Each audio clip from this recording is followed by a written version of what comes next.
자, 저희가 이제 룻기 말씀을 오늘까지 3주째 보고 있습니다. 오늘 마지막 그 이야기들을 풀어 나갈 텐데요. 여러분들 2주 동안 나눴던 이야기들 한번 기억하시면서 오늘 말씀을 함께 묵상했으면 좋겠습니다. 오늘 룻기에 기록된 말씀, 특별히 하나님의 말씀은요, 성경 66권, 창세기부터 요한계시록까지 다 하나님께서 쓰셨습니다. 믿으시면 아멘. 사람이 쓴 것 같지만 하나님의 감동으로 하나님의 감동을 받은 사람이 받아 적은 것이에요. 다름 아닌 하나님이 직접 쓰셨다고 우리가 생각해야 될 것입니다. 그 말은 뭐냐면 하나님이 쓰셨던 목적이 있다라는 거예요. 그냥 말로 할 수도 있어요. 그냥 어떤 한 사람에게만 감동을 줄 수 있습니다. 근데 그것을 하나님께서 후손들에게 또한 이 메시지가 가장 필요한 자들에게 그 말씀을 주시기 위하여 그것을 받아 적게 하셨다라는 거예요. 오늘 룻기 말씀을 통하여 오늘 그 메시지가 들려지기를 원합니다. 아멘. 그리고 여러분들이 그 말씀이 필요한 자가 되었으면 좋겠어요. 그래서 모든 성경은 다 그 나름의 독특한 메시지가 있습니다. 특별한 의도와 특별한 숨겨진 뜻이 있다라는 것이에요. 그 중에 지난 2주 동안 살펴본 대로 룻기는요, 굉장히 독특하다고 말할 수 있습니다. 전에도 말씀드렸듯이 그 당시는요, 죄송합니다. 다시 한번 죄송하다고 말씀드리고 싶은 것은 지금이 아니에요. 그 당시 때는 여성들이 사람 취급을 잘 받지 못했습니다. 그래서 그렇게 무시당하고 멸시당하고 사람 취급 못 받는 그 시대 상에서 하나님께서 여인의 이름으로 성경책을 쓰셨다. 여인의 이름으로 성경 말씀을 적으셨다라는 것은요, 매우 독특한 의미가 있다라고 알 수 있습니다. 더군다나요, 그들이 유대인의 여인의 이름도 아닙니다. 모압 여인, 그러니까 이방 나라, 이스라엘 백성들이 가장 멸시하고 상종하기 싫은 그들 여인의 이름을 따서 하나님의 성경이 써졌다는 것은요, 너무나 큰 이슈가 될 것입니다. 더 특별한 것은요, 성경의 제목으로부터 룻의 이름이 신약 성경에요, 딱 한 군데 나와요. 그것이 바로 마태복음 1장에 나오는 예수님의 족보에 유일하게 룻이라는 이름이 등장합니다. 그 다음에는요, 룻이라는 이름이 나오지 않아요. 그 말은 뭡니까? 그만큼 어떤 사람이 이것을 들으면 뭐 룻기 별거 아니네, 뭐 장도 4장밖에 안 되고 거기 하나님께 직접 말씀하셨다는 말씀도 없고 거기에 또 이방 여인의 이름이고 뭐 별거 없겠네 라고 생각할 수 있겠지만요, 사실은 룻기는 제가 느끼기에는, 제가 생각하기에는 참 귀한 은혜가 있는 그런 말씀 중에 하나라고 생각합니다. 왜냐하면 예수 그리스도를 가장 잘 담아내고 있는 말씀 중에 하나가 룻기라고 저는 생각하기 때문입니다. 어떤 목사님의 설교를 듣는데 그 목사님도 그렇게 말씀하시더라고요. 이 룻기가 없으면 그리스도의 사역을 이해할 수 없을 것이다 라고 말할 정도로, 수많은 성경 가운데 성경을 한자로 줄이면 뭐예요? 예수 그리스도잖아요.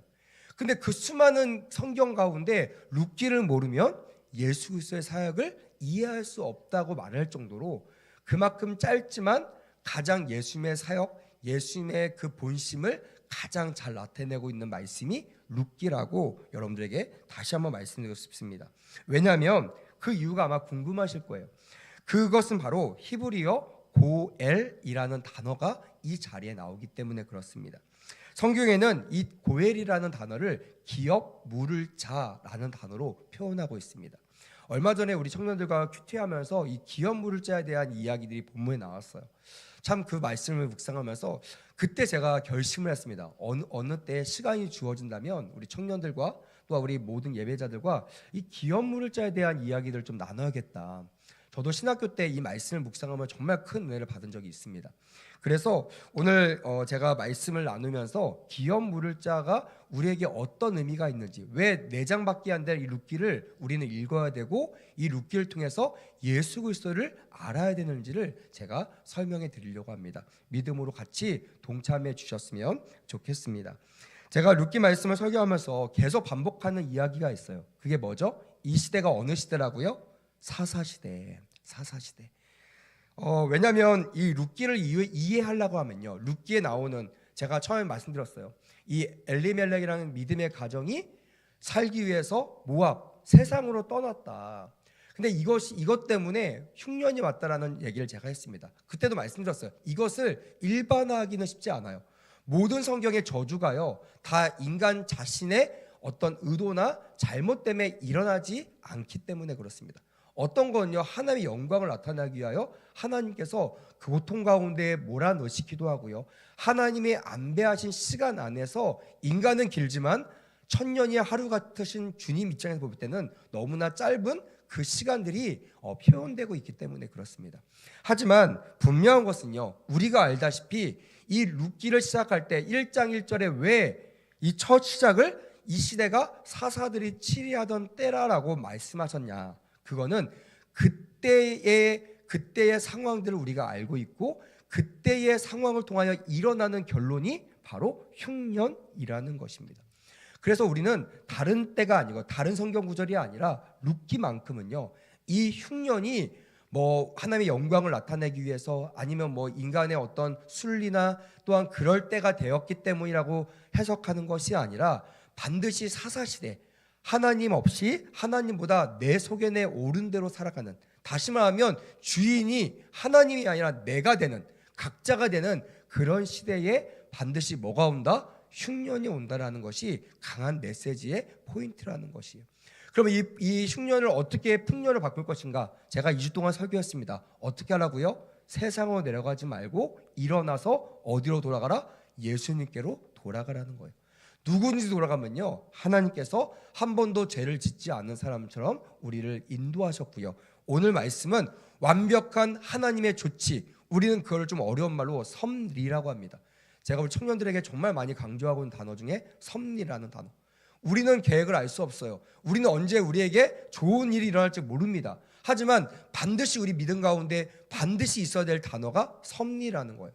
하나님은 우리에 대한 완벽한 조치를 하셨다. 믿으시면 아멘. 아멘. 이것을 룻기는 4장이지만 특별히 4장에서 이 부분들을 분명하게 명시하고 있다라는 것입니다.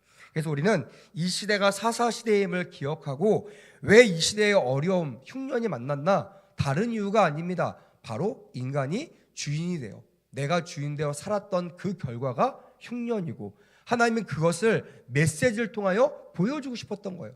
한 이스라엘 백성의 가정이 어떻게 하나님을 떠나갔는지, 그것이 남의 이야기가 아니라 저와 여러분들의 이야기임을 분명히 알도록 우리에게 설명하고 있는 말씀이 룻기라는 말씀이에요.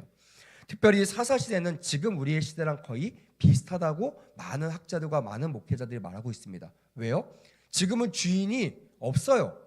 대통령도 주인이 아닙니다. 대통령도요, 국민들이 원하면 다 그 자리에서 내려올 수 있는, 여러분 다 아실 겁니다. 지금 상황을. 그런 상황에 놓여 있는 시대, 어떤 절대적인 권력이 없습니다. 누구든지 시간이 지나면 어떤 계기가 되면요, 그 권력을 내려놔야 돼요. 절대 권력이라는 게 없어요. 그런 시대, 내가 누구든지 내 속에 내 옳은 대로 해도 전혀 누구에게 피해를 주지 않고 누구에게 이렇게 핍박당하지 않는 그런 시대, 지금 우리는 그런 시대를 살고 있습니다. 그런 시대를 살고 있는 우리들이 반드시 기억해야 될 것, 그거는 우리는 주인이 아니라는 거예요. 따라합시다. 우리는, 더 크게, 우리는 청지기입니다. 청지기. 이것을 우리는 기억해야 돼요. 내가 주인 같지만 내가 주인이 아님을 빨리 깨달으면 깨달을수록 흉년에서 풍년으로 돌아갈 수가 있다는 거예요. 예수 믿어도 잘 안 되고, 예수 믿어도 힘들고, 예수 믿어도 내가 삶이 풀리지 않는다면, 여러분 지금 우리가 사사시대를 살고 있는지 아닌지를 잘 분별해야 돼요. 내 속에 내 옳은 대로 내가 살고 있는지, 아니면 우리 기도했던 것처럼, 우리 권사님 기도했던 것처럼 말씀이 그렇다면 내 생각을 버리고 아멘으로 따라가는 그런 삶을 살고 있는지를 우리가 분별해야 됩니다. 만약 우리가 그렇게 살금에도 불구하고 어려움이 있다면요, 그거는 하나님의 숨은 뜻이 있어요. 나 같은 연약한 자를 사용하셔서 하나님의 영광을 나타내기 위함일 수도 있습니다. 하지만 만약에 내가 사사시대를 살고 있다, 내가 다른 사람 말도 안 들어요, 목사님 말도 안 들어요, 주일날은 고개 끄덕끄덕하면서 듣는 척하지만 월요일부터는, 아니 주일날 예배 끝나고 나가면서는요, 모든 말씀을 잊어버리고 내 생각대로 내가 맞다고 생각하는 대로 살아간다면, 그러면서 생기는 모든 문제는요, 룻기를 통해서 우리는 해석해야 됩니다. 바로 하나님께서 돌아오라고 하는 사인임을 우리는 기억해야 될 줄 믿습니다. 아멘. 특별히 사사시대가 참 신기하고 놀라운 게 뭐냐면요, 이 사사시대 사는 사람들은요 우리와 같아요. 특별히 저는 이 사사시대를 보면요 뭐가 생각나냐면 슈퍼맨이세요. 슈퍼맨. 왜냐하면 사사시대는요, 평상시 때는 사사들은 어떤 리더십의 자리에 있지 않습니다. 다 각자의 그 환경에 놓인 데, 만약 목회자, 학생, 청년, 아니면 뭐 기업가, 아니면 직장인, 이렇게 그냥 평범하게 살아가요. 그러다가 나라가 죄로 인하여 어려움을 당할 때에 하나님이 그 사람을 부르십니다. 청년을 한 명을 불러요. 또한 직장인 한 명을 부릅니다. 목회자를 불러요. 그래서 네가 이 백성을 구원하여라. 그 사람이 사사가 되는 거예요. 그래서 사사의 자리에 올라가서 그 어지러운 세상 가운데 사사의 능력을 통하여 많은 사람들이 죄를 회개하고 하나님이 우리의 주인심을 고백하게 합니다. 놀랍게도요, 하나님의 선택한 능력을 준 그 사사를 통하여 그 시대가요 회개 운동이 일어나요. 그러면 어떻게 되죠? 하나님의 모든 흉년을 제거하시고 풍년의 시대로 와요. 그러면 이 사람들은 그냥 그 높은 리더십 자리에 있는 것이 아니라 그것을 그대로 놔두고 자기의 원래 삶의 자로 나갑니다. 슈퍼맨이 그렇잖아요. 평상시는 그냥 평범한 직장인입니다. 근데 위험에 처하면 어떻게 해요? 셔츠를 찢죠. 그럼 뭐가 나와요? S자. 저는 그래서 우리 청년들에게, 우리 학생들에게 우리는 슈퍼맨 같은 사람이다. 하늘의 시민권자, 난 하늘의 시민권자입니다라고 막 소리치는 사람이 아니라 진짜 어려울 때, 모든 사람이 어찌할꼬 할 때 정말 내 안에 있는 나는 할 수 없지만 내게 능력 주신 자 안에서 할 수 있는 이 능력을 발휘하여 나라를 구할 수 있는 사람. 저는 여러분들이 그런 거룩한 능력의 소수가 되기를 주님의 이름으로 축복합니다. 아멘. 이 축복을 받으셨으면 좋겠어요. 룻기를 통해서 특별히. 그렇게 사사들은 그런 시대를 살아갑니다. 사사기를 보면 보통 12명의 사사가 나옵니다. 근데 문제는 뭐냐면 그 사사가 다음 사사, 첫 사사가 아니라 점점점 사사가 진행될수록 나라가 점점점 악해진다는 거예요. 나중에는 너무나 폐역합니다. 이방인들도 저지르지 않는 그런 극악무도한 죄를 이스라엘 백성들이 저지르고 있는 거예요. 하나님의 백성들이. 그래서요, 거룩한 백성임에도 불구하고 거룩이 없고요. 하나님이 제사장으로 세우신 그 나라 가운데 누가 없어요? 제사장이 없는 거예요. 그러니까요, 평범한 사람을 들어서서 뭐로 쓰세요? 사사로 쓰시는 거예요. 여러분, 우리도 사사가 될 수 있음을 믿으시길 바랍니다. 아멘. 대통령과 위정자들이 대통령 또 사사, 하나님의 나라를 위해서 일하는 사람이 아니라 지금은 지극히 평범해 보이는 우리들을 하나님은 기억하고 계시는 거예요. 그래서 적세적소에 우리를 사용하실 줄 믿습니다. 아멘. 이들은 그렇게 어려운 시대를 지나가고 있었고요, 암흑기를 지나가고 있었어요. 룻기는 사사시대에 일어났던 일이라고 말씀드렸잖아요. 그러니까 룻기를 피실 때는 주님이 뭘 전제하고 쓰냐면 이 시대는 내가 본 바 가장 폐역하고 가장 악한 시대, 악한 백성이다라는 전제하에 룻기가 시작되고 있다라는 거예요. 자, 근데 저는 너무나 좋아하는 단어가 있습니다. 그게 뭐냐면 아마 저를 통해서 들었던 분도 계실 겁니다. 저는 참 제가 이뻐하는 사람들에게 이 말을 참 많이 합니다. 반짝반짝 빛나는 보석이 되어라.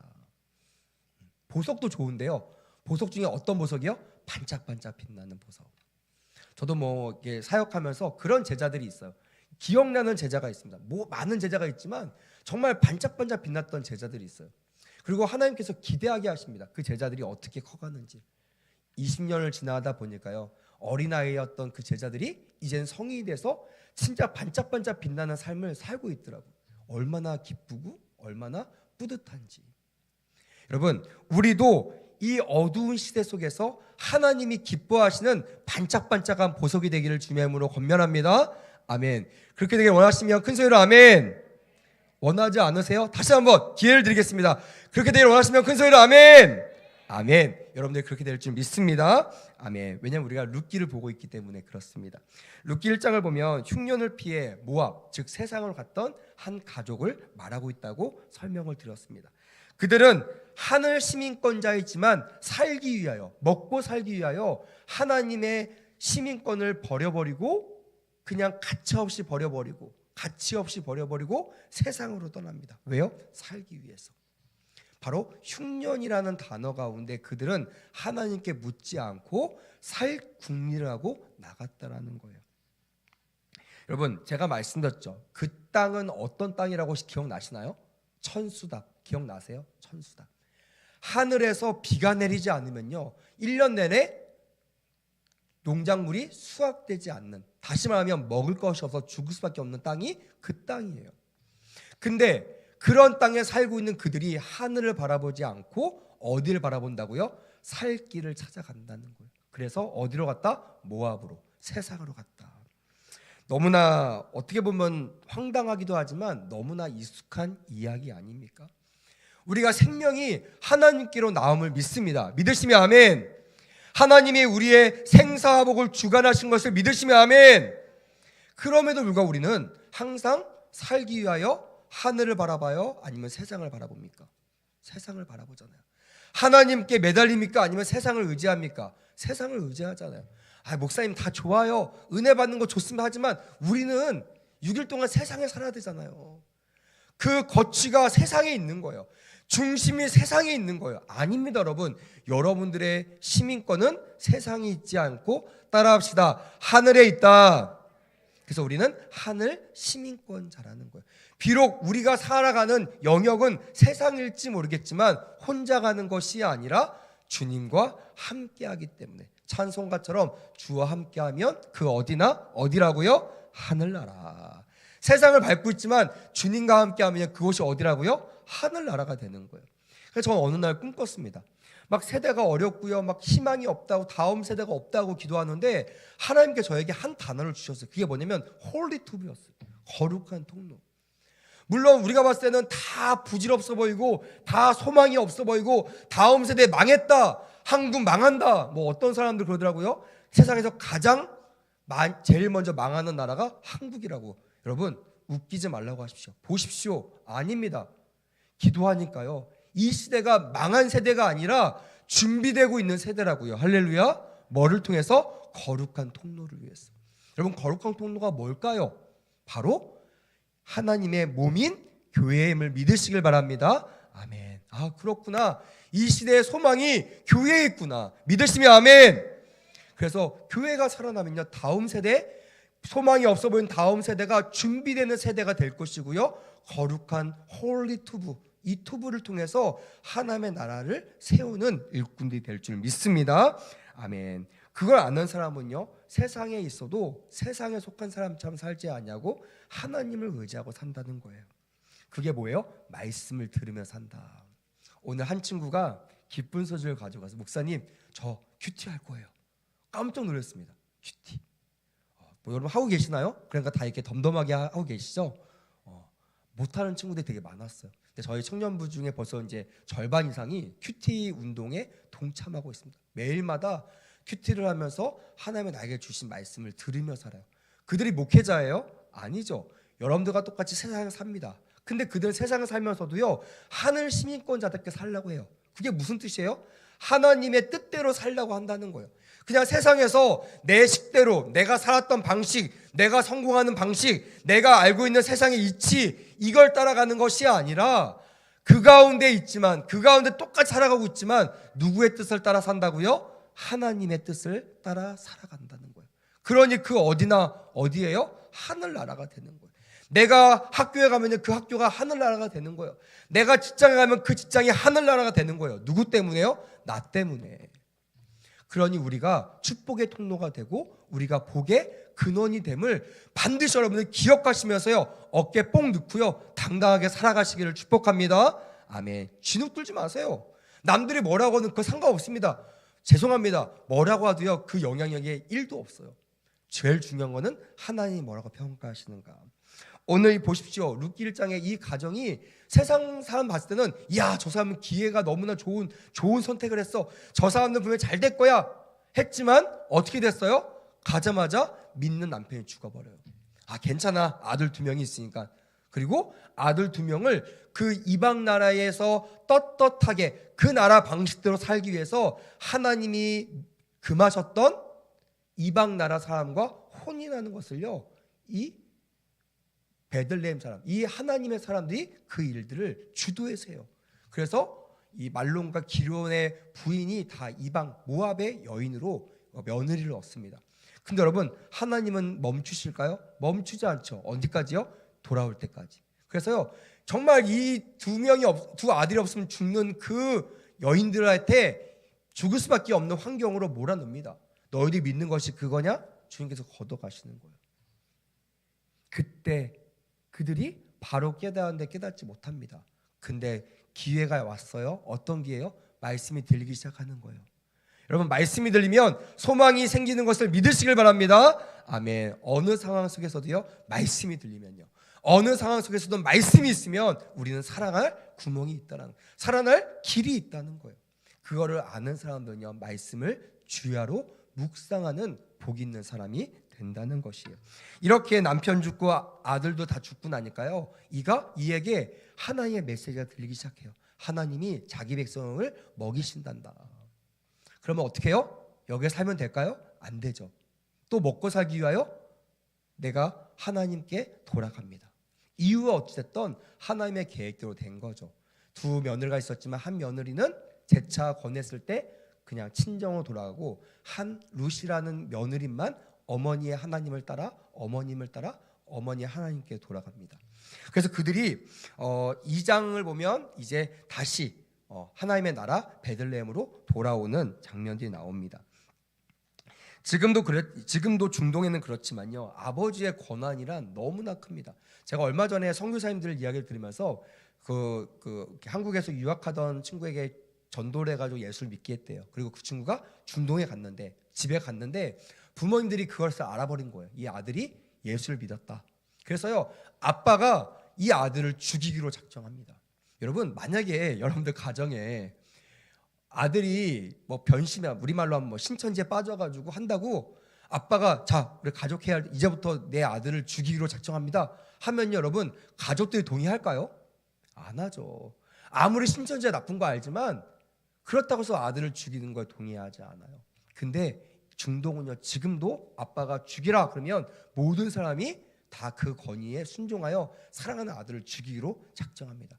온 가족을 죽이기로 작정할 뿐만이 아니라 친인척까지 주변으로 둘러싸서 이 아들을 죽이려고 애쓴다. 그래서 다시 한국에 연락해서요, 자기 좀 도와달라고, 자기 여기 있으면 죽게 된다고 SO를 쳐가지고 선교사님이 또 가서 중동의 아들을 데리고 한국으로 돌아왔다라는 기도문을 보게 되었어요. 그만큼 지금도 이렇게 아빠의 권한이 큰데 2000년 전에는요, 어마어마하게 컸을 겁니다. 그런 절대 권력인 아빠가 죽고 아들이 죽자 그녀들은 살 길이 없었습니다.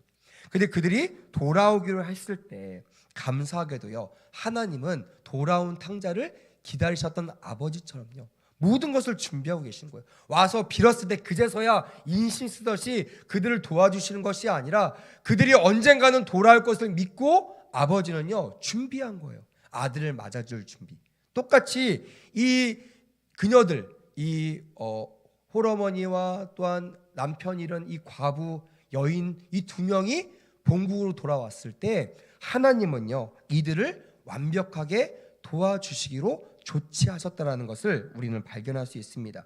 자, 22절 말씀에 이렇게 기록돼 1장 22절, 나오미가 모압 지방에서 그의 며느리 모압 여인 룻과 함께 돌아왔는데 그들이, 따라합시다, 보리 추수 시작할 때에 베들레헴에 이르렀더라. 여러분, 여기에 지금 뭐가 일어났다고 해요? 추수가 일어난다고요. 떠날 때 어떤 때였습니까? 추수가 일어날 때예요? 아니에요. 농작물이 바짝바짝 말라갔어요. 죽음에 이를 때였습니다. 풍년이 아니라 흉년이었습니다. 근데 지금은 어느 때예요? 풍년이에요? 흉년이에요? 풍년의 때가 왔다라는 거예요. 그냥 그들이 와서 어찌하다 보니까 풍년이 된 것이 아니라 하나님이 그들이 왔을 때 어려움 당하지 않도록 보리 추수를 시작하는 풍년의 때를 이미 조치하고 예비하셨다는 사실이 여러분들에게 은혜가 되기를 원합니다. 아멘. 여러분들이 돌아온다면, 말씀이 들려와서 회개하고 주께로 온다면 주님께서 여러분들을 돌아오기를 원하셨던 완벽한 조치가 누구의 것이 되는 거예요? 저와 여러분들 것이 됨을 믿으시기를 주님의 이름으로 부탁을 드립니다. 아멘. 그래서 흉년이 끝나고 풍년일 때 돌아오게 되었다라는 것이 은혜였다는 것이에요. 두 번째는 그녀들의 인생을 책임질 하나님의 사람을 완벽하게 조치하셨다. 그가 누구라고 알고 있어요? 보아스. 룻하면 보아스잖아요. 그래서 하나님은요, 우리의 계획과 상관없이 그게 돌아올 때 룻아, 우리는 이쁘니까, 우리 아직 젊으니까 돌아가면 너한테 반할 멋있는 남편이 있을 거야, 이렇게 꽂혔을까요? 아니에요. 아무런 계획이 없었어요. 그냥 하나님, 어릴 때 내가 알았던 그 하나님, 생사복을 주관하신 그 하나님께 돌아가야 된다라는 마음으로 며느리와 함께 왔는데요, 하나님 벌써부터 그들의 인생을 책임질 바로 이 보아스를 완벽하게 조치하셨다라는 거예요. 여러분, 모든 것을 잃어버렸던 나오미가 살 수 있는 방법은요, 유일하게 딱 하나입니다. 그거는 남편과 아들이 없어도 우리를 책임질 사람을 만나는 거예요. 할렐루야. 세상에서 여러분 바라는 게 그거 아닙니까? 돈 없고 백 없고 능력 없는 나를 누군가 만나서, 좋은 사람 만나서, 좋은 배필 만나서, 좋은 인연 만나서 내가 잘 되길 원하는 거 여러분들 소원 아니에요? 근데요, 이 소원은 있으면서도 확신을 가지고 나가지 못해요. 왜요? 하나님을 신뢰하지 못하거든요. 말로는 내가 하나님이 나의 생사복을 주관하신다고 말하지만 실제로는 하나님을 의지하지 않기 때문에 고민하는 거예요. 새 학기 되는데 좋은 사람 만나면 내가 뭘 준비하면 될까? 머리도 이쁘게 자르고 또 태도도 잘하고 또 나의 단점을 잘 보완해서 사람들한테 인기를 얻어야 돼 라고 혹시 자신의 조치를 하고 계시지 않나요? 여러분, 경험했을 거예요. 머지않아 탄로나잖아요. 머지않아 그 가면 벗게 되잖아요. 머지않아 사람들이 여러분들의 속사람을 알아버리잖아요. 그때 떠나잖아요. 붙어있나요? 떠납니다. 너 속았어, 왜 날 속였어 하면 떠나가잖아요. 근데 여러분, 그 조치가 아니라 하나님의 나에게 주셨던 그 조치, 완벽한 조치를 받는 사람들은요, 하나님의 놀라운 은혜를 잊게 될 줄 믿습니다. 아멘. 오늘 4장 1절부터 8절까지 보면요, 하나님의 사역, 하나님이 완벽한 조치가 어떻게 이루어진지를 잘 표현하고 있습니다. 오늘 보니까 4장 1절에 보아스가 성문으로 올라가서 거기 앉아있더니라고 되어 있어요. 성경학자들은 이 성문 앞에 앉아있는 자리가 재판장의 자리라고 하더라고요. 그러니까 모든 것을 처리할 때 그냥 비밀리 처리하는 것이 아니라 공공연하게 많은 사람들 앞에서 처리할 그 자리에 보아스가 있다라는 거예요. 왜요? 의도가 있는 거죠. 자기의 품은 의도가 있는 거예요. 우연히 가다가 그 자리에 앉아가지고 그 재판을 보는 것이 아니라 이 재판을 열어야 될 이유가 있다라는 거예요. 왜요? 하나님께서 말씀하신 그 일을 이루기 위해서라는 거예요. 그때 마침 보아스가 말하던 기업 물을 자가 지나가는지라 라고 표현되어 있습니다. 여기에 무슨 단어가 나온다고요? 기업 물을 자. 히브리어로 고엘이라는 단어, 고엘이라는 단어. 너무나 위대한 단어입니다.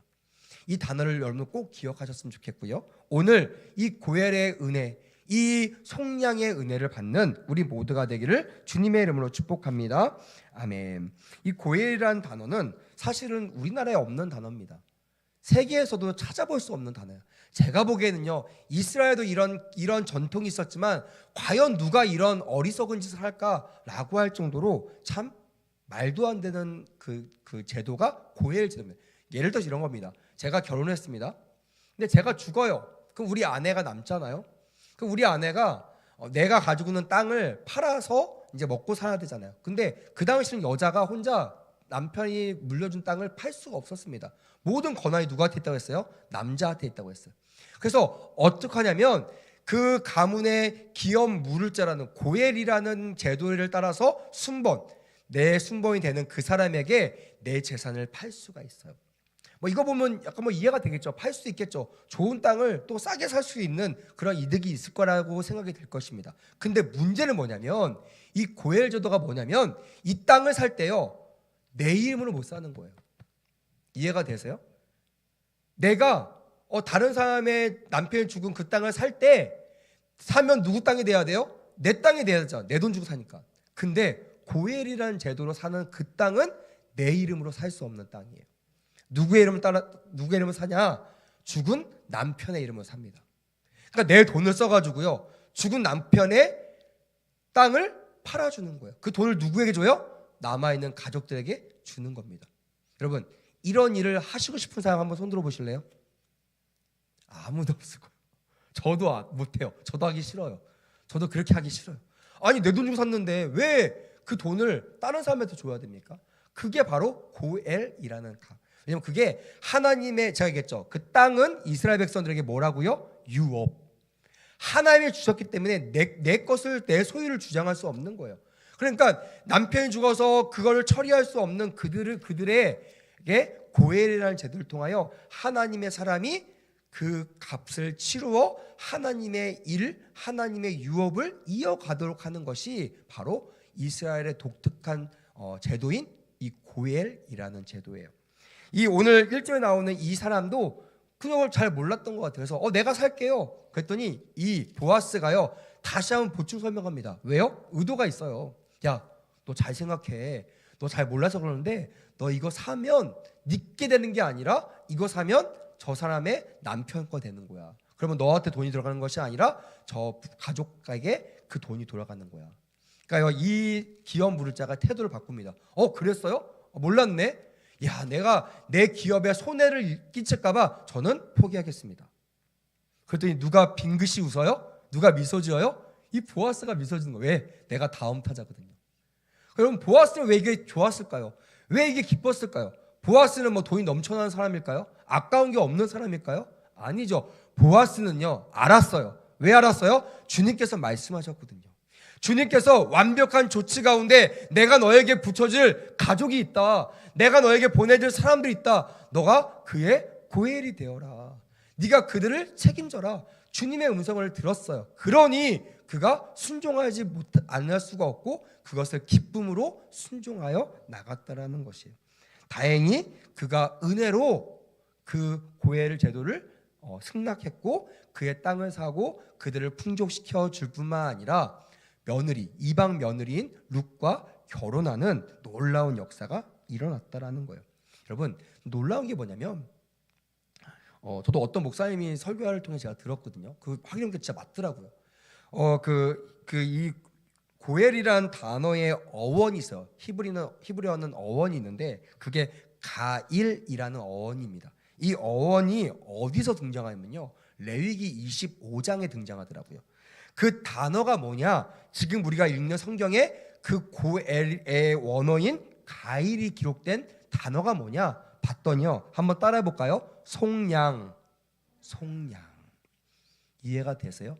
왜 하나님께서 4장밖에 안 되는 그 룻기를 읽게 하셨는가? 왜 그 목사님이 룻기를 안 읽으면 예수 그리스도의 사역을 이해할 수 없다고 과감하게 선포할 수 있었느냐를 저는 이 단어를 통해서 깨달을 수가 있었어요. 성경 어디에도 이 단어가 정확하게 표현되지 않은 이 사역을 이 고엘이라는 단어, 이 가일이라는 단어를 통하여 하나님께서 속량이라는 단어를 우리에게 허락하셨구나. 누가 떠올라요? 예수 그리스도가 떠오르잖아요. 예수 그리스도는요, 내가 죽음을 말미암아 우리의 값을 사셨습니다. 할렐루야. 그 값을 사실 때 자기의 이름을 살지 않았습니다. 고엘 제도로 사면요, 내 돈을 쓰지만 내가 없는 거예요. 이제 나는 나로 살아가는, 내가 보아스로 살아가는 것이 아니라 가문에 빨간 줄 짓고 가문에서 이름이 파이게 됩니다. 그러면 나는 이제 엘리멜렉으로 살아가는 거예요. 여러분, 이게 너무나 놀라운 거야. 돈만이 아니라 내 이름이 없어지는 거예요. 성경적으로 보면 내가 죽고 하나님이 사시는 그 일들을 결단하는 것이 고엘이라는 거예요. 여러분, 하나님은 우리에게 이 고엘을 알게 하시게 하여 예수 그리스도를 보내신 것을 믿으시길 바랍니다. 아멘. 주님은 이 땅에 오실 때 자기를 죽이셨어요. 자기를 나타내지 않으시고 자기를 완전히 낮추셔서 인간이 되셨고, 인간 대뿐만이 아니라 모든 죄를 다 감당하시고 가장 악한 죄인으로 우리를 속량하셨어요. 그 핏값으로. 그래서 여러분, 우리가 오늘 이 4장밖에 안 되는 이 룻기를 3주 동안 보면서 우리가 좀 기억하고 우리가 좀 생각했으면 좋겠습니다. 누굴 생각해야 될까요? 따라합시다. 예수 그리스도의 속량. 왜 그렇게 죽을 수밖에 없었는가? 왜 그렇게 이름도 빛도 없이 죽을 수밖에 없었는가? 그건요, 속량시켜주고 싶은 사람이 있기 때문이에요. 왜 그 보아스가 자신의 재산을, 자신의 모든 역사를 다 지으면서까지 고엘 제도를 기쁨으로 받아들였는가? 그거는 주님의 뜻을 알았기 때문에 그래요. 여러분, 더 놀라운 거 뭐냐면요, 그렇게 순종한 보아스의 이름이 성경에서 영원히 지어졌을까요? 안 지어졌어요. 너무나 은혜죠. 우린 죽었는데, 내가 죽으면 죽어야 되는데, 하나님은 나를 그냥 죽게 냅두신 것이 아니라 나는 죽고 예수로 살 때 우리와 함께 살게 하심을 믿으시기를 주님의 이름으로 부탁을 드립니다. 아멘. 결론입니다. 보아스가요, 룻과 결혼하는 것이 성경에 기록되어 있는 거예요. 가문에서 파이고 그의 이름이 이제 삭제되어야 될 그 타이밍에 하나님은 룻과 결혼하는 그 이름을 성경에 그대로 기록해 놓으셨다는 거예요. 그리고 놀라지 마십시오. 룻과 보아스가 결혼해서 낳은 아들의 이름을 아십니까? 따라합시다. 오벳. 어디서 많이 들어본 이름 아니에요? 예, 맞아요. 다윗의 할아버지입니다. 할아버지. 여러분, 이게 너무나 전 놀라웠어요. 세상에서 가장 어둡다고 하던 이 사사시대, 정말 언제 이 하나님이 진노하실지 모르는 그 풍정등화 같은 그런 시대에 하나님이 누구를 준비시켰어요? 다윗을 준비시켰다는 거예요. 누굴 통하여? 보아스와 룻을 통하여. 룻이 순종하지 않고 어머니를 따라오지 않았다면, 보아스가 하나님의 말씀을 들렸을 때 그것을 과감하게 포기했다면, 여러분, 다윗이 준비되었겠어요? 준비되지 못했을 거예요. 다윗이 누굽니까? 사사 시대를 끝낸 사람입니다. 하나님의 시대로 바꾼 사람이 다윗입니다. 그런 위대한 왕이 태어나지 못했을 거예요. 그러니까 저는 기대한다니까요. 이 어려운 시대에 반드시 홀리투브가 있을 줄 믿습니다. 할렐루야. 소망이 없다고 하는 이 시대에 교회가 살아난다면, 교회가 하나님의 말씀으로 전파하고 우리 아이들을 키워낸다면 반드시 거룩한 다음 세대, 다윗과 같은 세대가 살아날 줄 믿습니다. 아멘. 이게 우리가 꿈꾸는 시대 아니라는 겁니다. 아닐 거라고 저는 믿습니다. 사랑하는 여러분, 이 사사시대 같은 우리의 삶 가운데 보아스와 같은 예수 그리스도의 속량을 기억하는 거룩한 밤 되기를 원합니다. 아멘. 그리고 혹시나 믿음으로 강하게 여러분들에게 자극된다면, 하나님 부족하지만 저도 보아스처럼 누군가의 기업 물을 자가 되게 해달라고 하나님께 기도할 수 있는 담력이 일어나기를 강력하게 권면합니다. 아멘. 하나님, 저를 이 기업 물을 자로 사용하여 주옵소서. 나는 죽고 예수 살 때 나로 말미암아 내가 섬기는 부서와 내가 섬기는 목장과 내가 섬기는 성전도회가 살아나는 놀라운 역사가 일어나도록 나를 사용해 달라고 기도하는 거룩한 부담감도 있게 되기를 강력하게 원합니다. 아멘. 오늘 이 밤 가운데 그런 은혜가 일어나는 우리 모두가 되기를 주님의 이름으로 권면합니다. 아멘. 기도하겠습니다.